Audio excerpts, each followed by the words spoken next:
The idea is just to issue a piece of art. We have multiple designs that we're going to publish.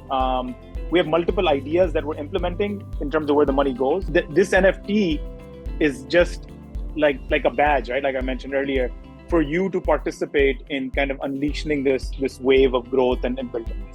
The idea is that we're not going to stop at relief. We're going to give shelters, but we're also going to build communities where technology forms a core part of that community. And digital literacy is important, because then from there, what can happen is that people can earn, like through freelancing careers, $1,000 a month. So how do we ignite kind of that wave? And that's the reason we want to issue this NFT, but it's a really creative project, and maybe we'll do that right now, which is we're basically going to build sustainable homes. We're going to build and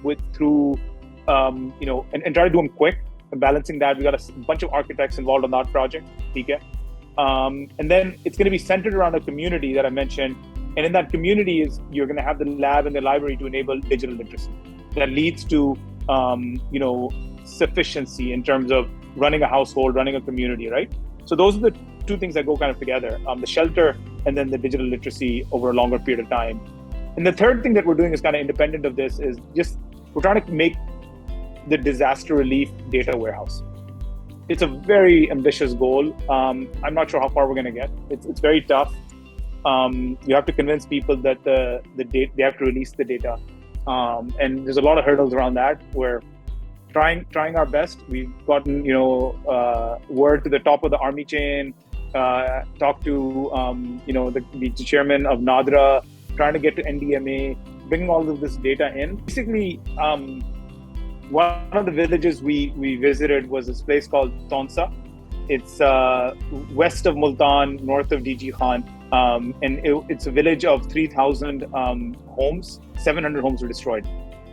So 25% of the homes are completely shattered. And so coincidentally, we had a visit to another place in Laya, which was obviously not impacted, but it was an interesting place. Alum student, Vardha Noor, has created an amazing community centered around a library and a lab. And one of the organizations I'm part of, called the Institute of Emerging Careers, is basically helping people with digital literacy. So the sense of community, I think, really comes from her, and give a lot of credit in terms of what she's done.